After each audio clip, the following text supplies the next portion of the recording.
बिस्मिल्लाहिर्रहमानिर्रहीम, अस्सलाम वालेकुम नाज़रीन। Welcome to the sports hour show. आऊं तव्हांजो मेज़बान जुनेद मेमण। नाज़रीन, पाकिस्तान वर्सेस न्यूज़ीलैंड जी टेस्ट मैच जेका कराची में जारी है ऐं अॼु जेको आख़िरी ॾींहुं आहे, पंजो ॾींहुं ऐं आख़िरी सेशन बि स्टार्ट थी वियो आहे। तमामु घणी जेका मैच आहे उहा इंट्रस्टिंग सिचुएशन में दाख़िल थी चुकी आहे। हलो, जेका मैच विनिंग जी अगरि पोज़ीशन जी ॻाल्हि कजे त न्यूज़ीलैंड इन पोज़ीशन में आहे त मैच खे विन करे सघे थी। पाकिस्तान जे लाइ मैच बराबरि करण ई मतिलबु वॾी ॻाल्हि आहे, छो त न्यूज़ीलैंड जे करे टेस्ट में तमामु बहितरीनु मैच पंहिंजी गेम खेॾी आहे।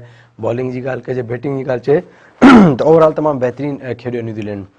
त अॼु असांजो डिस्कस कंदासीं हिकु त पाकिस्तान वर्सेस न्यूज़ीलैंड जे हवाले सां त छा सिचुएशन आहे, पाकिस्तान जी परफॉर्मेंस कीअं रही, प्लेयर्स जी कुझु प्लेयर्स जी वापसी थी, त ओवरऑल असां हिकिड़ो त इन जे हवाले सां डिस्कशन कंदासीं। ऐं ॿियो जेको असांजो टॉपिक हूंदो उहो हूंदो जेको असांजी स्पोर्ट्स आहे, ख़ासि तौर ते जेका असांजी हैदराबाद जी स्पोर्ट्स आहे, क्रिकेट आहे ख़ासि तौर ते। उनखां अलावा जेका असांजी रेस्ट ऑफ सिंध जी स्पोर्ट्स आहे, कराची खे छॾे करे बाक़ी जेका असांजी स्पोर्ट्स आहे, असांजा ग्राउंड आहिनि, असांजूं रांदियूं आहिनि, उन जे हवाले सां बि असां अॼु इनशाला डिस्कस कंदासीं। त उन हवाले सां असांजा महिमान जे असां गॾु मौजूदु आहिनि। ऐं सभु पहिरीं में महिमान जो तारुफ़ कराईंदो हलां। असांजा जेको नओं महिमान जुड़ियो आहे, जेके पाण समाजी रहनुमा ऐं तमामु बहितरीनु कमु कनि था, माण्हुनि जी ख़िदमत कनि था। उनखां अलावा स्पोर्ट्स में बि इन आहिनि, स्पोर्ट्स में बि जेका रांदीगरनि जे लाइ तमामु घणो कमु कयो आहे। हिन जो पंहिंजो क्लब आहे मिर्ज़ा कंवर। उनखां अलावा तमामु घणो स्पोर्ट्स में इन बि आहिनि ऐं रांदीगरनि खे सपोर्ट बि कनि था। असांजो गॾु आहे खुरम अली मिर्ज़ा साहिबु। असां बि पाण वेलकम कंदासीं। सर, वॾी महिरबानी, थैंक यू। ऐं असां ॿियो महिमान जेको असां सां गॾु आहे, जेके असां सां गॾु हूंदा आहिनि ऐं तमामु बहितरीनु तजुर्बा ॾींदा आहिनि, हमेशह असांखे प्रोग्राम में असां सां गॾु हूंदा आहिनि ऐं पाण नेशनल लेवल जा एथलीट बि आहिनि ऐं तमामु बहितरीनु तजुर्बा ॾींदा आहिनि क्रिकेट ते बि, ॿियनि स्पोर्ट्स ते बि। SM नदीम साहिबु, असां उन्हनि खे पंहिंजे प्रोग्राम में वेलकम कंदासीं। असां प्रोग्राम जे लाइ शुरूआति कंदासीं। सभ खां पहिरीं असां नदीम भाई ॾे वेंदासीं। नदीम भाई, Pakistan versus New Zealand test match, अच्छा पहले ये कहा जा रहा था कि इंग्लैंड ने बड़ी अटैकिंग क्रिकेट खेली है, इंग्लैंड बड़ा अच्छा खेल रही है, इंग्लैंड बहुत अच्छी टीम है, पाकिस्तान इसलिए हार गया। लेकिन अभी जब न्यूजीलैंड के अगेंस्ट हम खेल रहे हैं तो सिमिलर सिचुएशन है जो अगेंस्ट इंग्लैंड थी। तो अब ये नज़र आ रहा है कि इंग्लैंड तो अच्छा खेला ही है, लेकिन इंग्लैंड से ज़्यादा, उनके अच्छे होने से ज़्यादा पाकिस्तान की कमज़ोरियाँ ज़्यादा नज़र आ रही हैं। हमारे यहाँ जब अमूमन जब टेस्ट क्रिकेट होती थी, जब हम पीछे थोड़ा जाते हैं, यूनिस खान होते थे, मिसबाह होते थे, मोहम्मद यूसुफ होते थे, तो एक लंबी इनिंग्स खेलते थे। टेस्ट मैच और अपने आप के होम ग्राउंड में हो तो हम देखते थे कोई डबल 100 कर रहा है, अजहर अली की को भी इंक्लूड किया जाए, हम डबल 100 देखते थे, 150 प्लस। लेकिन अभी जो बैटर्स आ रहे हैं तो उनकी जो बैटिंग हम देख रहे हैं तो मतलब 50s हैं, 30s हैं, 40s हैं। अल्दो जब कोई 50 रन करता है तो हम उसको वेल प्लेड ही कहते हैं, कोई बुरा नहीं कहते, भले टेस्ट क्रिकेट हो। लेकिन हम देख रहे हैं कि आपने 450 किया तो न्यूजीलैंड ने 600 प्लस कर दिया। तो समझ नहीं आ रही, आप क्या कहेंगे ओवरऑल इस टेस्ट मैच के हवाले से? देखिए, अभी पाकिस्तान स्टिल जो है स्ट्रगलिंग पोजीशन में है और उम्मीद करते हैं, अभी हमारी भी विशेष है कि पाकिस्तान ये मैच कम से कम ड्रॉ कर जाए, क्योंकि देखिए पाकिस्तान के जीतने की चांसेस तो ना होने के बराबर है। हार सकता है या ड्रॉ कर सकता है। अच्छा, जहाँ तक आपने बात की कि वो लंबी इनिंग्स की, वाकई में जो आजकल के हमारे जो T20 का फॉर्मेट जो आया है, T10 का आया है और फिर जो वनडे में, उसकी वजह से प्लेयर्स का जो एटीट्यूड है, बॉडी लैंग्वेज है, वो चेंज है। ठीक है ना, हर प्लेयर जो, क्योंकि T20 में ग्लैमर ज्यादा है, टेस्ट में आपको पैशंस चाहिए होता है, बर्दाश्त चाहिए होती है, आपका सब्र कितना है, आप कितना जो है बॉल को फेस करते हैं, सिचुएशन को कितना हैंडल करते हैं, ये सारी चीजें जो है टेस्ट मैचेस में आपका पूरा एक कंप्लीट जो है प्लेयर का असल में पता ही जो है टेस्ट में लगता है। T20 तो आया, आपने 2-4 छक्के मारे और चले गए, तो उसकी वजह से भी थोड़ा सा जो है गेम में फर्क हुआ है, क्योंकि T20 जब से आई है आप देखें कि जो है वो अटैकिंग क्रिकेट ज्यादा हो गई है। जैसे आपने कहा इंग्लैंड का, कि इंग्लैंड वालों ने बिल्कुल, अच्छा वो उनकी फिटनेस और उनकी इम्प्रोवाइजेशन बहुत अच्छी है इंग्लैंड वालों की। न्यूजीलैंड भी जो उसी तरह की टीम है, तकरीबन इक्वल है। लास्ट उसकी टेस्ट चैंपियनशिप भी जो है न्यूजीलैंड ने जीती थी, इंडिया को हराया था, जो ICC की थी। तो सिर्फ फर्क क्या है कि अभी पाकिस्तान में जो 1-2 प्लेयर्स जो इंडक्ट किए हैं, जैसे सरफराज है, अमीर हमजा है। सरफराज जो है एक मैच्योर प्लेयर है और स्पिनर्स को बहुत अच्छा खेलते हैं। तो आप देखें कि उन्होंने नीचे के नंबर पर आकर बाबर आजम के साथ भी जो 190 से ज़्यादा की पार्टनरशिप की पहली इनिंग में, और आज भी जो है वो अच्छा खेले, 50 से ज़्यादा रन किए। तो वो एक थोड़ा सा जो है मेच्योरिटी नजर आई इनकी पाकिस्तान की तरफ से भी, कि वो फाइट बैक कर रहे हैं, और मुझे उम्मीद है कि पाकिस्तान ये मैच जो है ड्रॉ कर जाएगा। अच्छा नदीम भाई, ये अगर आज अनफॉर्चुनेटली पाकिस्तान अच्छा खेले, मैच बचा ले, हम दुआ करते हैं, 7 आउट हैं जब तक हम देख रहे हैं, तो सऊद शकील खड़ा है, वसीम खड़े हैं, तो उम्मीद है कि 20-25 ओवर खेल जाएं तो मैच बच जाए। अगर आउट हो जाते हैं यहाँ से तो टारगेट इतना मुश्किल नहीं होगा, न्यूजीलैंड अगर अटैकिंग क्रिकेट खेले तो टारगेट वो अचीव कर लेंगे। तो अगर ये मैच पाकिस्तान हार जाता है तो ये मुसलसल 5वां मैच होगा कि पाकिस्तान हार जाए। तो क्या समझते हैं कि प्रॉब्लम क्या है? टीम सिलेक्शन में प्रॉब्लम है, हम कंडीशन जो जैसे हम कहते हैं होम कंडीशंस आप अपने फेवर में रखते हैं उसमें प्रॉब्लम है, हमारे पास 2 स्पिनर है तो वो भी हमें उस तरह नज़र नहीं आया कि जिस तरह के पहले देखते थे कि हम स्पिन विकेट बनाते थे और सामने टीम को हम जल्दी से आउट कर देते थे। फास्ट बॉलर हमने मीर हमजा को खिलाया, हमें बड़ी उम्मीदें थी लेकिन मीर हमजा भी उस पर पूरा नहीं उतरे। क्या कहते हैं कि मसला है कहाँ पे? देखो इसमें काफ़ी चीज़ें जो है इन्वॉल्व हैं, जैसे आपने कहा टीम सिलेक्शन, बिल्कुल उसमें भी इशू हैं, ठीक है। अभी भी टीम के अंदर बेहतरी की गुंजाइश है सिलेक्शन के पॉइंट ऑफ व्यू से अगर आप देखें, क्योंकि हमारा देखें और जो आपने कहा कि पिचेस का, बिल्कुल पिचेस हमने अपने फेवर की बनाई है, पर वो जो सामने वाली टीम है वो पाकिस्तान से ज़्यादा होमवर्क करके आती हैं। जैसे इंग्लैंड की टीम में दुबई में रही, उन्होंने 15-20 दिन जो है जो सारी चीज़ों को ऑब्जर्व किया, कंडीशन को रीड किया सारी, और पाकिस्तान आए तो आप देखेंगे क्या रिजल्ट था। ऐसे न्यूजीलैंड है, तो ये प्रोफेशनल एटीट्यूड जो है ना वो हमारी टीम के अंदर थोड़ा सा मुझे कम नज़र आता है पाकिस्तान की टीम में। तो हम जो है जब से आप देखेंगे इंग्लैंड की आप सीरीज़ देख लें और अब ये जो न्यूजीलैंड फर्स्ट टेस्ट चल रहा है, हम लोग जो है सर्वाइव कर रहे हैं। हम अटैक पर अभी तक आए नहीं है कि हमने किसी टीम के ऊपर अटैक किया हो या उनको मुश्किल कंडीशन में लाए हों।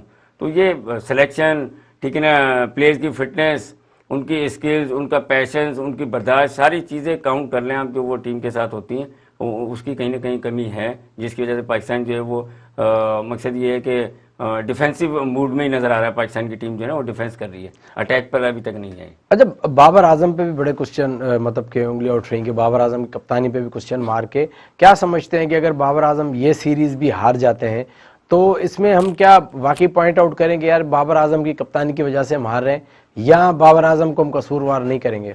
देखिए कहीं ना कहीं कैप्टन का रोल तो होता है डेफिनेटली, जब टीम खेल रही होती है और आपको, और कैप्टन भी वो जिसको फुली अथॉरिटी मिली हुई हो, यानी सिलेक्शन में भी उसकी इन्वॉल्वमेंट है, ठीक है, प्लेयर्स के बैटिंग ऑर्डर्स भी वही सेट करते हैं, और क्योंकि हमारे पास ऐसा कोई डोमिनेटेड कोच तो है नहीं अथॉरिटेरियन टाइप का कि कोच पाकिस्तान की टीम पर हो जो कहे कि नहीं भाई मैं करूँगा आप जो खेलें, तो ज़्यादातर कप्तान का ही रोल है।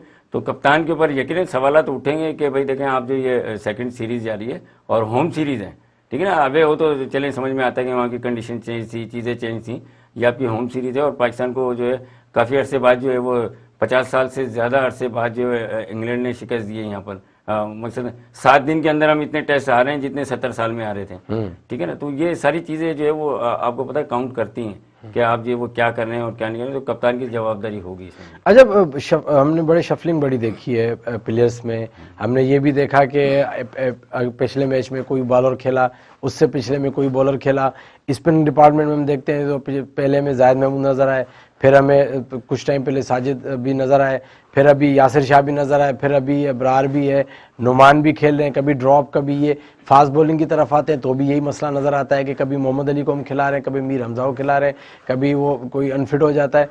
क्या समझते हैं कि इन चीज़ों से कितना फ़र्क पड़ रहा है?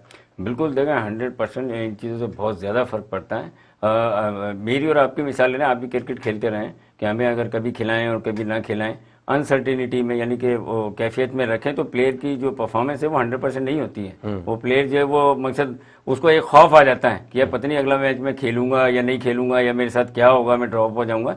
तो सबसे पहले तो प्लेयर्स को आप कॉन्फिडेंस दें और फिर एक सिस्टम जो है ना, सिस्टम आपने नीचे से बनाना है, ठीक है ना।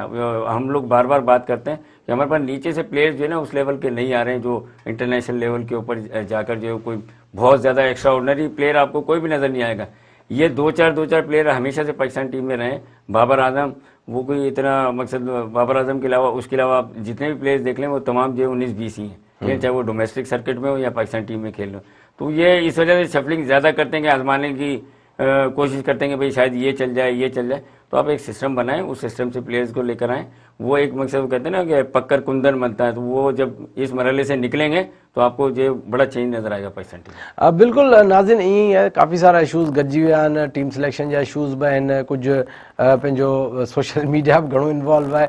जीअं असां नज़र आयो त मीर हमज़ा जो प्रेशर सोशल मीडिया तां घणो पियो ऐं उन प्रेशर खे मतिलबु शाहिद हाफ़िज़ जीअं आहे त उनखे उनखे मौक़ो मिलियो, पर जंहिं महिल उते आयो त नज़र न पियो अचे त उहो उन शायदि कहिड़े मतिलबु कैलेबर जो बॉलर आहे या न न आहे। बहरहाल बॉलर त तमामु बहितरीन आहे छो डोमेस्टिक में परफॉर्मेंस आहे, पर असां ॿिए तरफ़ ॾिसूं था त जंहिंमहिल असां मोहम्मद हसनैन आहे जेको असांजे 150 जो बॉलर आहे पेस जो, उहो असां सां 3-4 साल खां टीम सां गॾु आहे, पर उनखे प्रॉपर मौक़ो अञा ताईं न मिलियो आहे। त काफ़ी सारा इशूज़ आहिनि टीम सिलेक्शन में बि ऐं प्लेयर्स जी परफॉर्मेंस में बि, ऐं हिकिड़ो कंसिस्ट कोन्हे त टीम में फिटनेस, काफ़ी सारा इशूज़ आहिनि। बहरहाल असीं दुआ कयूं था पाकिस्तान जेको मैच बचाए वठे, छो त पाकिस्तान ऑलरेडी 4 मैच मुसलसल हारे चुको आहे। नाज़रीन इंशाल्लाह वक़्तु हिन ॾींहुं साई जो ईंदासीं, पोइ वरी इंशाल्लाह असां ॿियो टॉपिक आहे असां उन कवर कंदासीं। केॾांहुं न वञिजो, असां सां गॾु रहिजो।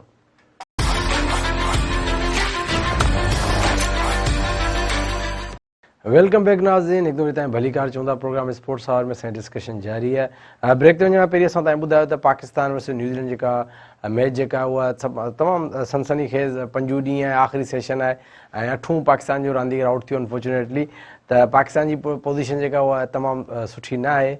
अगरि हितां अगरि पाकिस्तान अगरि ऑल आउट थी थो वञे त न्यूज़ीलैंड यकीनन जो टारगेट हूंदो जेको 100+ या कुझु हूंदो त हुन चेस करे वेंदी। त पाकिस्तान जी पोज़ीशन एतिरी सुठी न आहे। पाकिस्तान खे जेकॾहिं मैच बचाइणो त यकीनन कोशिशि हुजे त 8 आउट अंदरि 8 ई हुजनि ऐं पाकिस्तान पूरो सेशन खेॾे वञे। बहरहाल हिकु बैट्समैन क्रीज़ ते मौजूदु आहे, उमेद आहे त सऊद शकील पाकिस्तान खे थी सघे थो मैच बचाइण में कामयाबु थी वञे।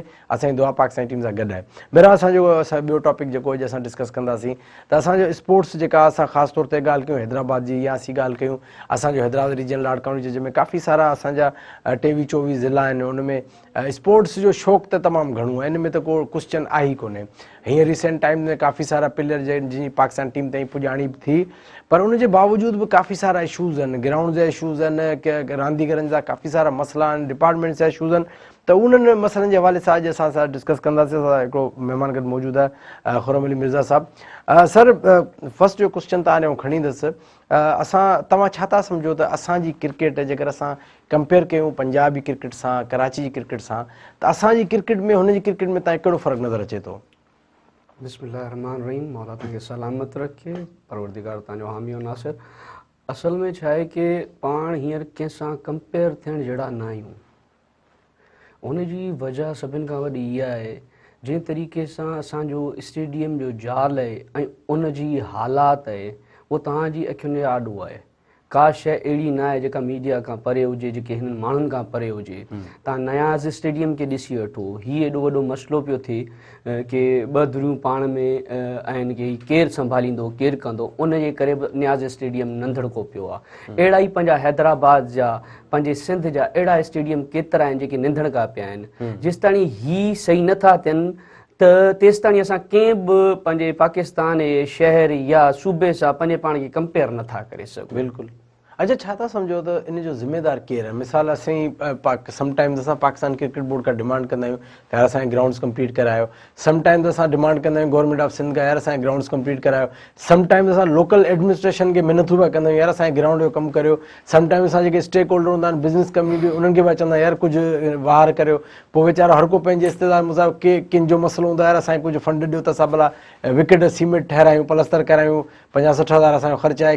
कंहिंजो मसइलो आहे ग्रास लॻारायूं, कंहिंजी विकेट, मतिलबु हर लेवल ते। पर माना असांजो जेको फेल्यूअर हर लेवल ते आहे।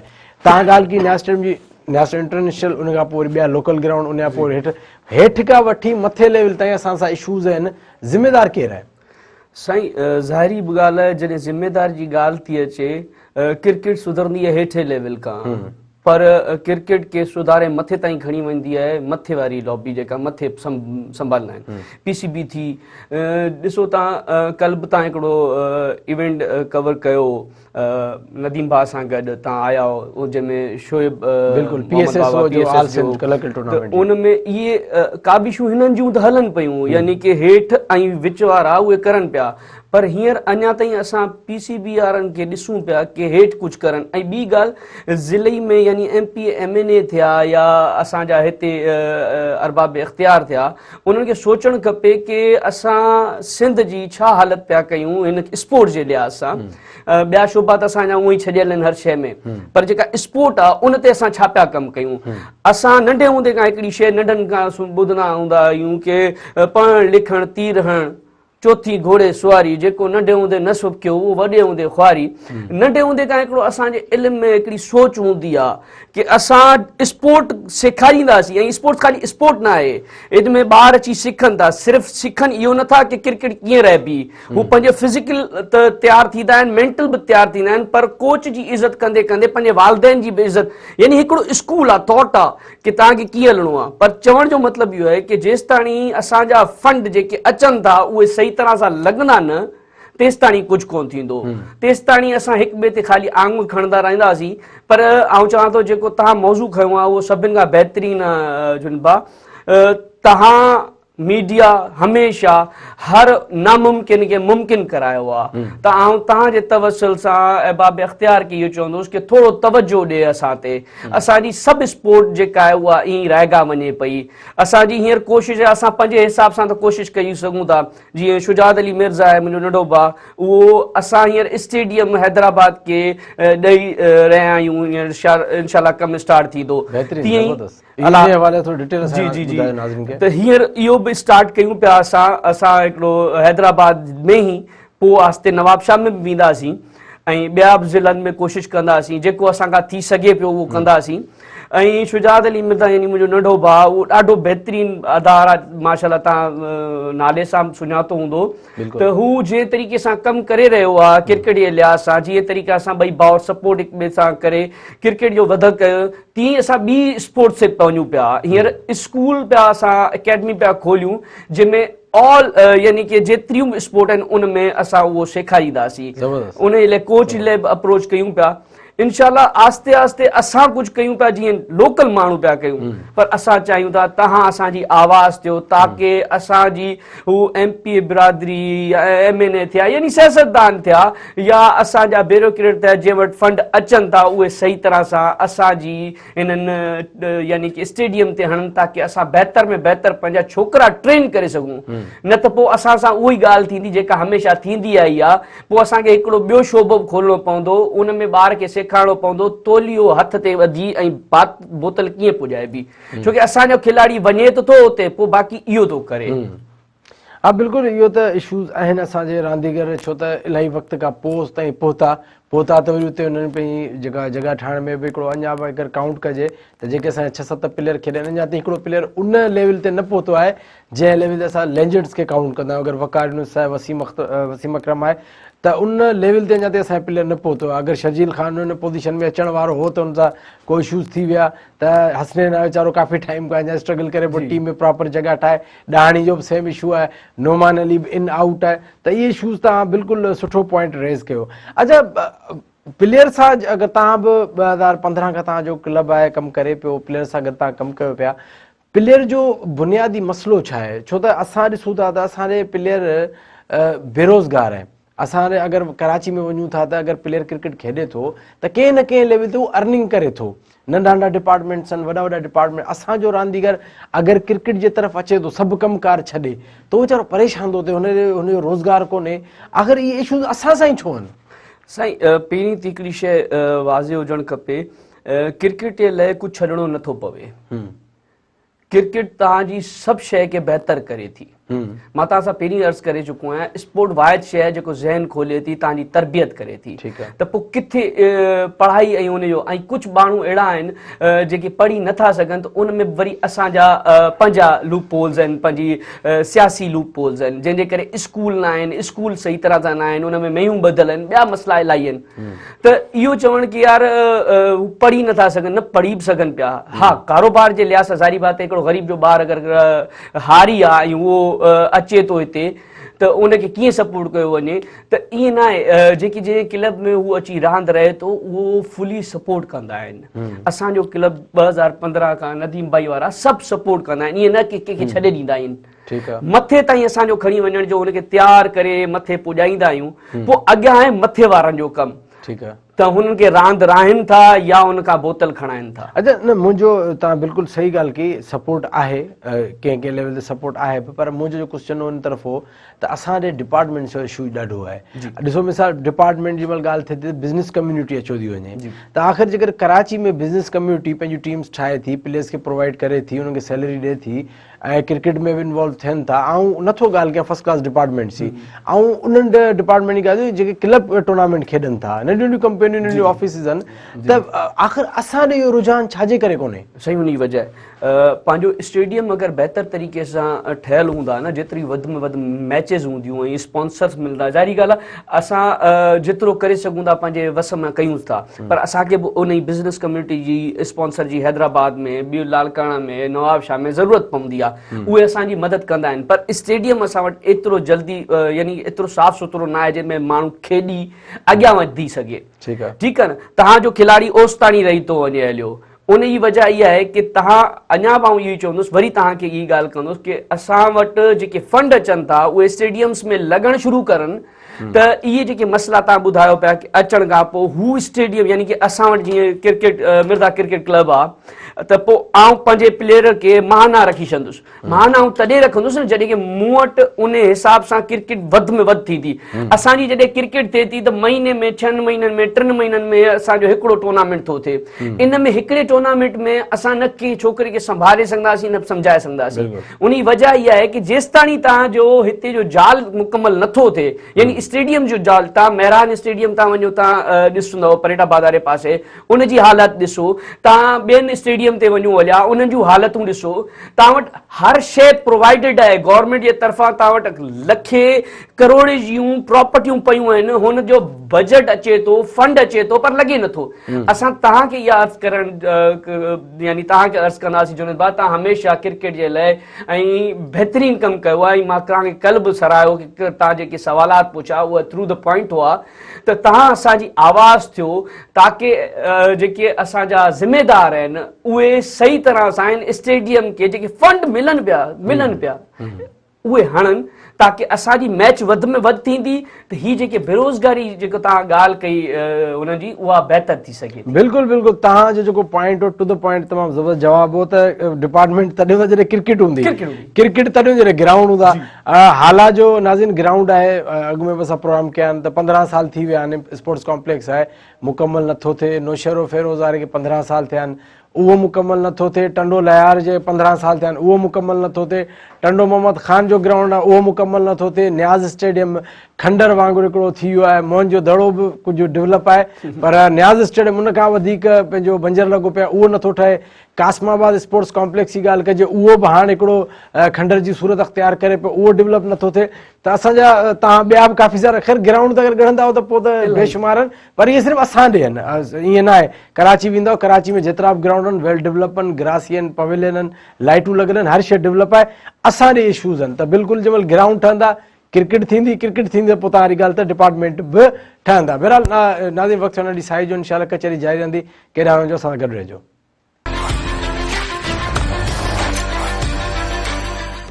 वेलकम बैक नाज़रीन, हिकु दफ़ो तव्हां भली कार चवंदा प्रोग्राम स्पोर्ट्स आवर में, ऐं असांजी डिस्कशन तमामु बहितरीनु जारी आहे। खुरम अली मिर्ज़ा साहब तमामु बहितरीनु इंपॉर्टेंट पॉइंटूं रेज़ कयूं त छाजे करे असांजी क्रिकेट पोइते आहे, असांजो रांदीगर पोइते आहे।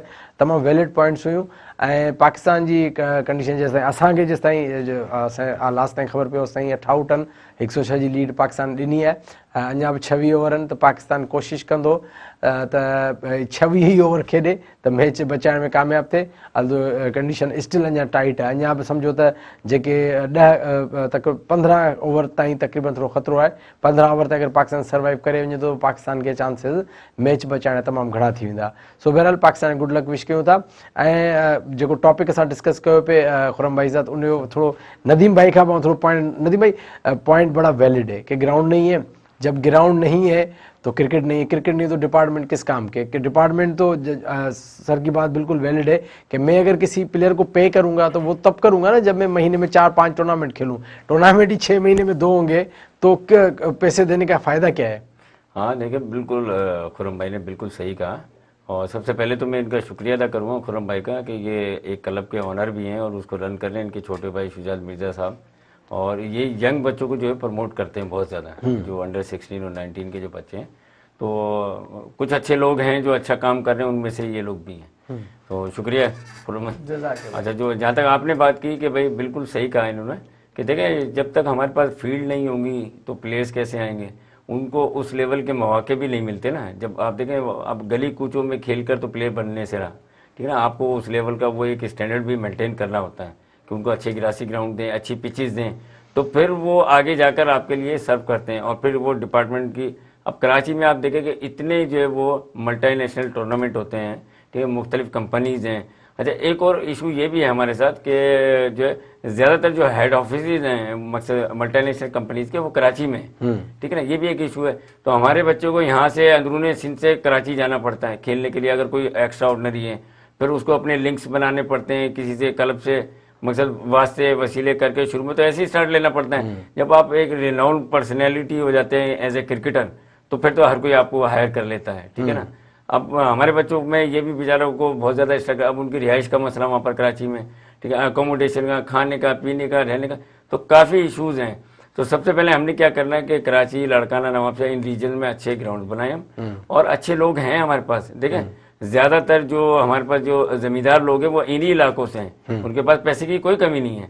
सिर्फ क्या है कि उनको मोटिवेट करने की ज़रूरत है, उनको थोड़ा गाइड करने की ज़रूरत है कि सर आप लोग इस तरफ आएँ, ये हमारे बच्चों के मुस्तकबिल का सवाल है। हमारे बच्चे जो है वो, जैसे इन्होंने कहा फिजिकल मेंटल, तो वाकई में फिजिकल मेंटल डेवलपमेंट होती है। बिल्कुल, आपका पॉइंट भी बड़ा ज़बरदस्त आ गया कि लेकिन ये पूरा सिंध है हमारा, कराची भी हमारा है, हम उधर जाते हैं, हमें बड़ी खुशी होती है। लेकिन बात यह है कि हम कहते हैं कि सारा सिंध डेवलप हो। अच्छा सर, तमामु बहितरीन पॉइंट ॿुधायो हिकिड़ो वरी, त माना हिकिड़ो त कंपनियूं उते आहिनि, असांजे हिते आहिनि, छा था सम्झो त माना सर जी ॻाल्हि खे अगरि तव्हां कंटिन्यू कयो था, छा चवंदव? न, इहा ॻाल्हि हक़ीक़त आहे, कंपनी हुते आहिनि, उते स्पॉन्सर जी जेका ॻाल्हि हले पई, पाण वटि हिते बि घटि स्पॉन्सर न आहिनि, पाण वटि हिते बि मल्टीनेशनल कंपनीज़ आहिनि जेके। अच्छा, इन में हिकिड़ी पॉइंट जोड़ियां, उनखे तव्हां कंटिन्यू कयो। ॾिसो न, असांजे जेको हुते जेको वॾो माण्हू आहे, पाण बि क्रिकेट खेॾे पियो, ऐं हुन ॻाल्हि जो जेको फाइनेंशियली हिकिड़ो स्टेबल माण्हू, पाण बि क्रिकेट खेॾे पियो ऐं ग्राउंड में मौजूदु आहे, क्लब रन करे पियो। असांजे जेको स्टेबल माण्हू आहे उहो फ़क़ति सेरेमनी में अचे थो, अजरक पाइण, हार पाइण, इहो जेको डिफरेंस आहे, मतिलबु वाई नॉट सॼो टूर्नामेंट, वाई नॉट अची ग्राउंड में वेहे क्लब रन करे, सिर्फ़ु ईअं छो त सिर्फ़ु फाइनल वारे ॾींहुं ईंदो, रुगो हुनखे असां हार अजरक पाराईंदासीं, पोइ हुन ॾींहुं 5-10 हज़ार ॾिनी त ॾिनई, ताड़ियूं वॻियूं केक खाधी, जेको हलियो वियो। इहो छो, इहो डिफरेंस छाजे करे आहे? असल मदी ॻाल्हि आउं तव्हांखे ॿुधायां, जॾहिं बि असां कंहिंखे सॾाईंदा आहियूं तॾहिं अहिड़े माण्हू खे सॾाईंदा आहियूं जेको असांजे हिन ग्राउंड खे वधाए सघे, यानी कि वधि में वधि कोशिशि कंदासीं कि अहिड़ो इंसानु अचे जीअं स्पोर्ट्स सां उनजो तालुक़ु हुजे, ताकी हू पंहिंजी ॾिसी हालत ज़ार त थोरो हुनखे ख़्यालु पवे कि यार छा थो थिए।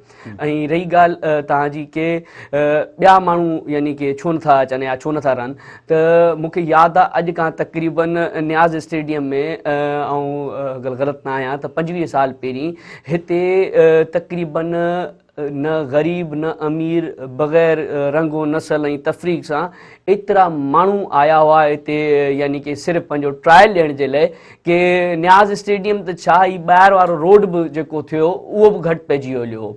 ईअं न आहे, असल में छा आहे कि हू बि रहंदा त कहिड़ी जाइ ते रहंदा, हू ॾिसनि था पंहिंजे ॿार खे, अगरि छॾनि था, को बि वॾेरो पंहिंजे ॿार खे छॾे थो, या को ग़रीब पंहिंजे ॿार खे छॾे थो, या रोज़गार जेको कमु पियो करे हू बि पंहिंजे ॿार खे दिहाड़ी छॾाए तव्हां ॾे यानी क्रिकेट ॾे माणे थो, त कहिड़ी शइ ते पियो माणे न, हू छा पियो ॾिसे अॻियां तव्हांजो हुनजो हाल ॾिसे पियो, हू ॾिसे पियो कि यार हैदराबाद थियो, नवाबशाह थियो, या पूरो सिंध थी हलियो, कराची समेत बि न, हितां जेको छोकिरो वेंदो उहो किथे वञी बीठो आहे, त मसलो वरी बि उते ई पियो अचे, जेका तव्हांजी ॻाल्हि आहे न। सर, ॾुख जी ॻाल्हि कोन्हे, तव्हांजा घर ॻोठनि में बि आहिनि, तव्हांजा घर कराची बि आहिनि, ऐं हुनजो इशारो हुननि तरफ़ आहे जेके पॉलिटिकल जेके या वेल रिनोन माण्हू आहिनि।